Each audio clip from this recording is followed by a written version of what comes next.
Hello mga mare, tara samahan nyo kami. Tayo na nga tong mga bata mga mare, tignan nyo naman sila, excited. Pupunta nga lang pala kami sa may bundok mga mare, magpalipas oras lang.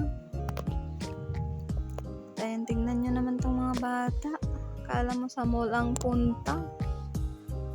Tayo napalingon nga pala sila sa akin dito mga mare kasi nga nagulat ako. May nakaharang pala na barbwire, hindi napansin ng mga bata.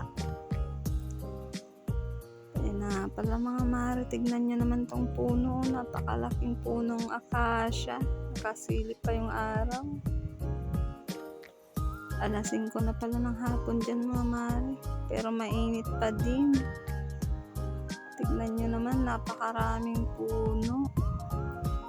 Maalala ko lang nung bata kami mga mare, kahit sa bukid lang kami naglalaro, okay na, wala pang gadgets noon. Tignan nyo naman tong baby ko, nagtataka ata kung nasaan kami. Tignan nyo naman mga mare, o diba ang ganda?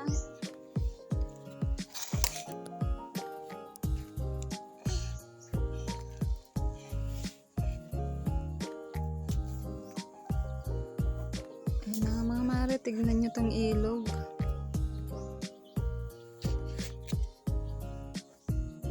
Ayun na nga yung mga bata mga mare. Ayun yung ilog, oh. Palubog na nga pala yung araw dyan mga mare. At maya maya lang uwi na nga rin pala kami kasi hapon na din.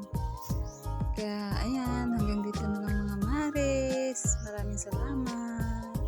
God bless all.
Sa simpleng date lang mga mare, ayan, mapapasaya nyo na yung mga pamilya pag ganyan.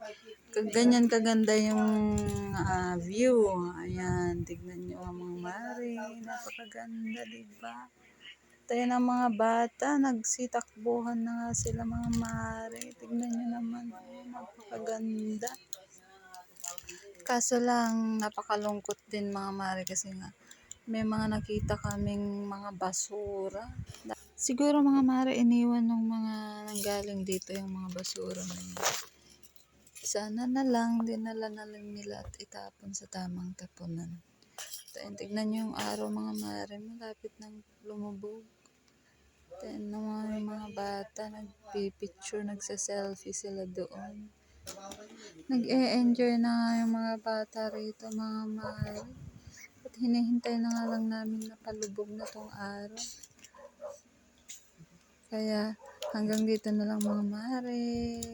Bukas ulit. Maraming salamat sa panonood.